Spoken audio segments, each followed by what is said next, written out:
벌써 묵독으로 들어간 거예요. 저는 아이가 조금 더 이 집중듣기 활동을 오래 했으면 좋겠는데 아이가 때가 돼서 묵독으로 넘어간 거는 같다. 그러니까 걱정 마시고 평소에 영어 듣기 환경 계속해서 마련해 주시면은 큰 문제 되지 않는다. 요즘에는 오히려 또 묵독에 대한 강조를 여기저기서 좀 들으시다 보니까 오히려 이렇게 이 묵독을 못하면 어떡하나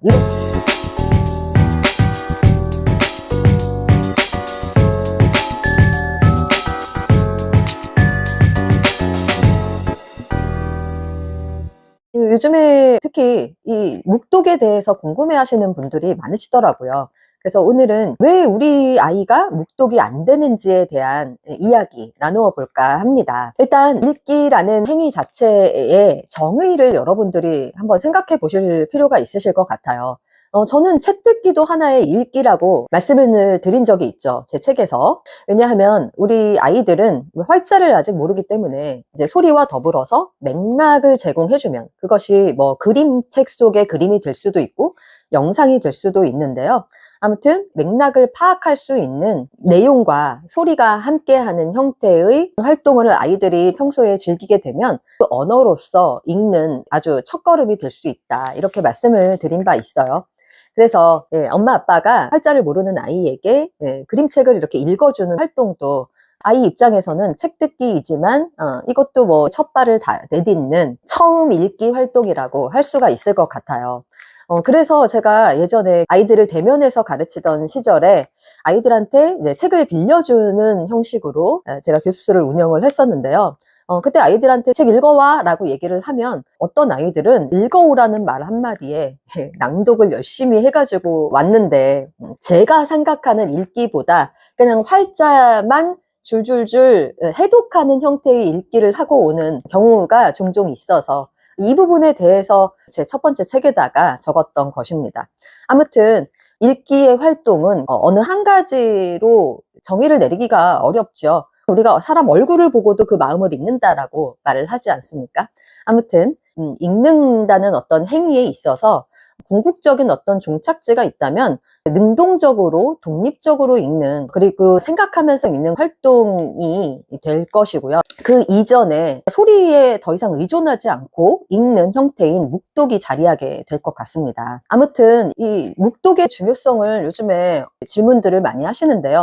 왜냐하면 우리가 한국에서 영어 시험을 볼 때 소리가 같이 제공이 되는 시험 문제는 초반에 듣기평가 몇 개 지나지 않잖아요. 그렇기 때문에 아이들이 정말 생각해서 읽어야 되는 그런 본문은 소리에 의존하지 않고 스스로 읽어 내려갈 수 있는 문해력이 어느 정도 갖추어진 상태에서 읽을 수 있기 때문에 이 부모님들이 우리 아이가 계속해서 청독만 하다가 결국에 이 묵독까지 가지 못하면 어쩌지? 라는 고민을 하시게 되시는 것 같아요. 사실은 제가 가르치던 학생 중에 영어를 굉장히 잘하는 친구가 있었는데요. 제 첫 책에 그 아이가 쓴 글까지 소개를 해드린 적이 있습니다.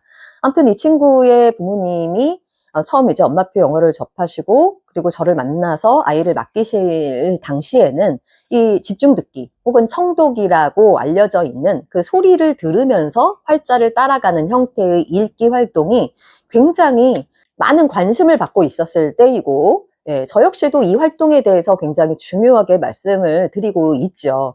아무튼 그때 당시에는 이 묵독이 최종 단계라는 것을 이제 부모님들이 아심에도 불구하고 이 활자와 소리에 연결하는 긴 과정 자체에 많이 몰입을 하시다 보니까 어느 날 저한테 이런 말씀을 하시더라고요. 우리 아이는 벌써 묵독으로 들어간 거예요. 저는 아이가 조금 더 이 집중듣기 활동을 오래 했으면 좋겠는데 이렇게 저한테 상담을 해오신 적이 있어요. 근데 그 친구는 한 5년 넘게 가르친 친구였었는데 이미 영어 소리에 굉장히 익숙해진 상태였고요. 그리고 아이가 어느 정도 한글책 문해력도 있고 영어 소리가 같이 일상에서 함께 가는 친구였기 때문에 그리고 좀 특유의 성실성을 가진 친구이기도 했었어요. 그렇기 때문에 묵독으로 넘어가는 시기가 굉장히 좀 빨랐었죠. 그리고 소리 듣기가 평소에 계속해서 이어가는 과정에서는 묵독에 빨리 진입하기도 하거든요. 그래서 저는 별로 이렇게 문제될 것이 없는데 엄마는 걱정하는 모습을 보면서 제가 좀 안심시켜드리는 그런 말씀을 했었던 기억이 납니다. 아이가 때가 돼서 묵독으로 넘어간 건 같다. 그러니까 걱정 마시고 평소에 영어 듣기 환경 계속해서 마련해 주시면은 큰 문제 되지 않는다. 이렇게 말씀을 드렸던 기억이 납니다. 아무튼 요즘에는 오히려 또 묵독에 대한 강조를 여기저기서 좀 들으시다 보니까 오히려 이렇게 이 묵독을 못하면 어떡하나 이런 생각을 좀 많이들 더 하시는 것 같아요. 근데 이 묵독까지에 이르는 그 과정은 여러분들이 생각하는 것보다 훨씬 더 길게 걸립니다. 저는 왜 아이들이 묵독까지 쉽게 가지 못하는지에 대해서 3가지 정도로 말씀드릴 수가 있을 것 같아요.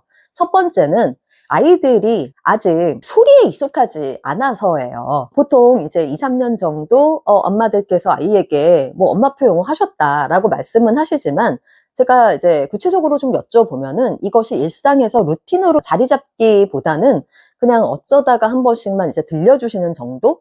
예, 주말에만 들려주신다든지 뭐 이런 가정들도 꽤 많으시더라고요. 예, 그리고 평소에 영어 환경이 거의 없이 학원 스케줄에 혹은 뭐 학교 공부 스케줄에 뭐 좀 연연하는 그런 어떤 루틴을 하시다 보니까 영어 노출할 기회가 많이 없는 상황에서 어서 빨리 영어 시험을 잘 볼 수 있는 그런 능력을 갖추게 하고 싶으시다 보니 이 묵독이 중요하다는 말씀을 들으시면은 막 걱정이 되셔가지고 예, 묵독을 바로 시켜보시더라고요. 근데 사실 우리가 우리말 책을 잘 읽을 수 있게 되기까지의 과정을 한번 생각해 보시면 쉽게 이해가 되실 텐데요. 우리는 그동안 정말 오랜 시간 동안, 그리고 아이들도 정말 오랜 시간 동안 한국어라는 이 언어에 너무나 오랜 기간 노출되어 살아왔다라는 사실에 대해서 잠시 잊으실 때가 있는 것 같아요. 지금 저도 여러분에게 이 한국어로 말을 하고 있지 않습니까? 일상에서 활자가 꼭 있지 않더라도 일상에서 한국어가 많이 쓰이기 때문에 이 언어에 굉장히 익숙한 상태에서 책으로 넘어갔기 때문에 그리고 어느 순간이 되어서 활자 읽기를 뭐 의도적으로 배웠든 그렇지 않든 통문자로 익혔든 어느 순간이 되면 우리가 읽기 능력을 갖추게 되잖아요. 근데 읽기 능력을 갖추게 된 상황에서 책이란 것을 딱 보았을 때 자기의 흥미가 맞으면은 마치 저는 이렇게 표현하는데요. 음성 지원 효과처럼 평소에 우리가 한국말에 둘러싸여서 살아가고 있기 때문에 활자로 적혀 있기는 하지만 이것이 마치 음성 언어처럼 들리는 예, 그런 효과를 맛보게 되기 때문에 묵독으로 갈 수 있는 것입니다. 여러분이 어떤 책을 한번 집어들든지 아마도 마음속으로는 소리를 내면서 읽고 계신다라는 것을 알고 계실 거예요. 근데 마음속으로 이제 읽을 수 있다라는 것은 그만큼이나 그 활자에 해당되는 수없이 많은 우리말을 들었기 때문에 그것이 굳이 우리가 입 밖으로 소리를 내지 않더라도 머릿속에서 음성 지원 효과처럼 네, 마치 대사만 어디서 봤을 뿐인데 이거는 이병헌 배우가 말한 것 같아. 그래서 이병헌 배우의 목소리가 막 연상이 될 때 뭐 그럴 때 많잖아요. 여러분이 좋아하는 목소리를 너무 많이 듣다 보면은 그 사람이 했던 말만 이렇게 활자로 쓰여 있어도 음성 지원이 되는 것 같은 효과를 여러분들도 느낄 수가 있지 않습니까? 우리 아이들이 평소에 이렇게 많은 이제 소리 노출 경험이 없다 보면은 음성 지원 효과를 누릴 만한 수준이 되지 않았는데도 불구하고 이것을 억지로 묵독으로 가야 된다. 이런 어떤 의무감으로 이 활동을 하게 되면 어떤 듣기 능력의 갭이 생길 수밖에 없는 것이죠. 그렇기 때문에 우리 아이들에게 이제 자연스러운 묵독 능력을 형성해 주기까지는 기나긴 시간이 좀 필요하다라는 것을 일단은 좀 전제로 하실 필요가 있으세요. 이제 집에서 그것을 착실하게 잘 하시는 분들도 계시기 때문에 그런 경우에는 내가 생각지도 못했는데 아이가 어느새 나 그냥 소리를 듣는 것보다 내가 눈으로 읽는 음성 지원되는 그 속도가 성우가 읽어주는 그 소리보다 자꾸 빨리 나간다. 이런 경우에는 자연스럽게 이제 묵독의 시기가 빨라지는 것이죠. 근데 이 부분이 충분히 마련되지 않은 상태에서 이 책 읽기조차도 뭔가 학습을 위한 활동으로 너무나 한정되어서 생각을 하다 보면은 그동안 충분한 언어의 플로우를 익혀온 아이들이 읽는다는 것과 오직 학습을 위해서 책을 수단으로만 이제 여기는 과정과는 차이가 있는 것입니다. 그런데 이것을 자연스럽게 우리 아이들이 받아들일 수 있는 그런 여건이 되면은 제가 아까 제 제자 말씀드렸던 것처럼 어느 순간에 그냥 묵독으로 넘어가게도 되는 것이죠. 이제 두 번째도 굉장히 중요한 요인이 되는데요. 우리말 문해력이 제대로 갖추어지지 않은 경우에 우리 아이들이 음독을 하기 어렵습니다. 우리말 문해력이 세상의 모든 지식이나 모든 스토리를 이해하는 가장 기본 근간이 된다라는 것에 대해서 이의를 제기하실 분은 안 계실 거예요. 저는 이걸 언어적인 스키마라고도 표현을 하고요. 그리고 넌픽션 책 같은 경우는 이거는 어떤 배경 지식을 말씀드리는 것이기도 합니다. 아이들이 가정에서나 학교에서 어떤 지식 활동이라든지 혹은 문고판 책을 많이 읽지를 못해서, 그리고 우리말 그림책을 혹은 우리말로 번역된 외국 작가들의 책을 읽은 경험이 부족하다면 이거를 그냥 갑자기 책을 놓고서는 바로 묵독으로 읽어, 이건 아이들한테 가혹한 어떤 요구사항이 될 수도 있어요. 그래서 아이들이 어느 정도 스토리를 유추할 수 있는 능력, 그리고 이런 어떤 배경 지식에 대한 경험치, 이런 것들이 평소에 충분하게 공급되지 않은 상태에서 갑자기 아이들이 익숙하지도 않은 영어책으로 이 묵독 활동을 하라. 이거는 좀 아이들이 묵독을 하기에 이제 좀 발목 잡게 하는 요인이 될 것이다 라는 말씀을 좀 드리고 싶습니다. 그리고 어떤 분은 그럼 쉬운 책을 많이 읽으면 되지 않냐라고 말씀을 하시던데요. 물론 이제 쉬운 책을 통해서도 아이들이 문해력이 늘기도 하겠지만은, 이제 1차 목표를 입시로 둔다라고 하셨을 때 입시에서 다루는 내용들이 아주 쉬운 수준의 유아나 이제 초등 저학년이 읽는 그림책에 나와 있는 그런 수준의 글로서 거기까지 이르기에는 너무 갭이 크죠. 그렇기 때문에 저는 이제 다양한 콘텐츠로 아이가 영어의 이제 플로우를 일상에서 만들어야 된다, 이렇게 말씀을 좀 드리는 것이고요.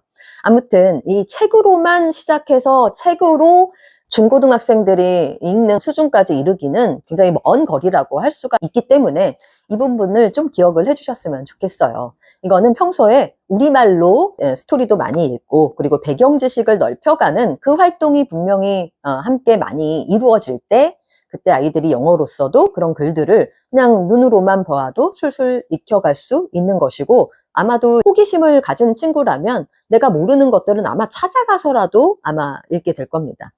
근데 세 번째는 이제 이거 모든 학습 활동에 관련된 말인데, 이제 집중력, 학습적인 호기심이 부족 현상이라고 볼 수가 있는 것이죠. 사실 제가 집중력과 호기심을 하나로 묶어서 말씀드린 이유는, 사실은 호기심이 없이 집중할 수 있을까라는 생각을 해요. 제가 그렇거든요. 제가 별로 이렇게 호기심을 느끼지 않는 콘텐츠에 대해서는 좀 몰입하기가 힘들더라고요. 어느 지역을 이제 여행하게 되어서 그 지역에 담긴 스토리가 궁금해. 그럴 때는 어떻게 해서든 도서관에 가서 그것을 찾아서라도 공부하고 그렇게 몰입해서 읽게 되는 그런 경험을 하지만, 세상에 책이 얼마나 많습니까? 근데 내가 별로 그렇게 흥미를 못 느끼는 주제에 대해서는 집중력을 발휘하기가 쉽지가 않더라고요. 저도 그런데 하물며 우리 아이들은 어떨까라는 생각을 해보았을 때, 부모님께서 묵독으로 읽으라고 아이한테 내미시는 책들이 아이의 이제 흥미와 호기심을 자극하지 못한다면 묵독 활동이 그렇게 쉽게 되어지지는 않을 거라고 생각을 해보게 돼요. 아무튼 오늘은 이렇게 우리 아이들의 묵독을 가로막는 3가지 요인에 대해서 말씀을 드려봤는데요. 결국 이것을 거꾸로 하면 우리 아이들이 묵독도 잘하게 되는 길에 대해서 말씀을 드린 것과 같다고 생각하실 수가 있으시겠죠. 그럼 오늘 영상은 이것으로 마치고요. 오늘 영상 도움이 되셨으면 좋아요 눌러주시고 구독해 주시면 더 유익한 콘텐츠 계속해서 만들어 보도록 하겠습니다. 네, 오늘도 시청해 주셔서 감사합니다.